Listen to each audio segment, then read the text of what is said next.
Hi, this is Jim and welcome back to my YouTube channel. At ito na nga, pinost ni Direct Raja Turon kahapon. At ito, dahil umuulan daw sa taping ay kinatok niya si David sa kanyang kotse. Gwapong-gwapo si David. At ito naman ay pinost ng isang fan na, ayan, naghubad ng maong jacket. Si David Licao, ating gwapong-gwapong chinito na si David. At ito yung, ito yung sa 24 oras yung in-interview sila, di ba? So, meron tayong video niyan. At next naman ay ito, yung scene ni Barbie Fortesa na actually binash yan eh.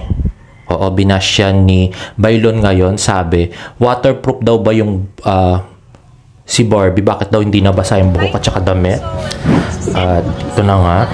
Dahil doon, nagpakita ng behind the scenes ang GMA. So, pinost nila sa TikTok at Facebook na meron ng 1.7 million views.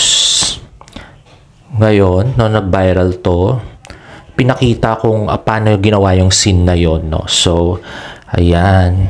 Si Barbie nagmomotor. Actually, hindi siya magmomotor dyan. Ano yan? Nasa likod siya ng ng truck yon. So, yung mga acting, siya yung gumawa. Pero yung yung mismong mga stunts, actually may stunt woman siya.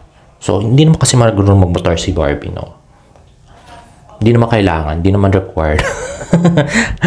So, pero yan, no, ang ating magandang best actress na si Barbie. Ayan. Ayan, so ito yung behind the scenes. So, mukha siya nagmomotor, pero nasa lang sila niya, nasa truck, nasa likod ng truck at umaarte-arte si Barbie, umaaura-aura, ganon. At ayan na, nahulog. So, yan. Ang galing na scene na yan. Sa ilog. Nahulog siya. At ito na si Barbie.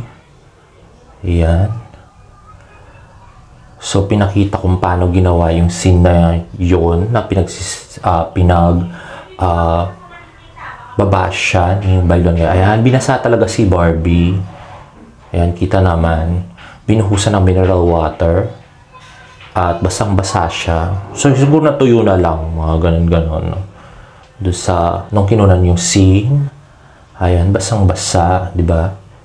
At yan, tingnan mo, umiyak na siya agad. Internalizing, no? Galing. With just a snap of the finger, pwede siyang, umiyak ng ganyan. So, napakagaling ng ating Barbie Fortesa. Yan, pinagbabasa siya ng todo. Diba? Basang-basa ang damit ng primetime princess. Yan. At cute pa din. Kaya na ganyan na. Diba? Kaya marami nagkaka-crush. Ayan na, lulublub na siya sa putikan. Ayan na. Diba? So, ayan na. Gumapang na siya sa putikan. Si Barbie. At hinuhubad ang kanyang helmet. At yan na ang paggapang scene. Hala. Pil na pil. Diba? Siyempre si Barbie pa ba? At yes. Ayan na, dumi-dumi niya, diba? Yung sabing hindi man lang daw nabasa. Syempre nag-helmet siya, diba? Siguro kumapit na, may foam yun. Siguro kumapit na yung ibang tubig doon. Pero kita mo naman yung buhok, yung end ng buhok niya. Nasaan na ba yun? Wait, hinintay natin pakita yung ends ng buhok niya para pakita na basang-basa. But anyway, hindi na pinakita. Ayan, diba? Best actress. Barbie Fortesa na duming-dumi, ayan. At tapos na yung scene. Yan.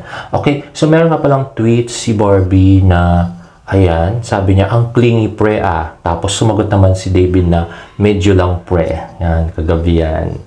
At meron ding nagsabi na, "Hi Dino, crush kita. Sorry Carding, David Licao ako. Dino, stan muna ako. Pogi na maginuupas." Tapos sabi ni Barbie, "Hi baby girl." At yung sa scene kagabi, pinakita nga ang picture ni Wendell at saka yung batang picture ni David. At yan, nagalit si Carding kasi pakilamero daw si Dino. At ito yung picture ni David na naka-brace pa. So, yun. Lumang picture ni David John. At ito na nga si Wendell Ramos. So, abangan natin kung ano yung role ni Wendell dito sa maging sino ka man. And there you have it. If you like this video, please give it a thumbs up and please subscribe to my YouTube channel for more better updates. See you on my next vlog. Bye!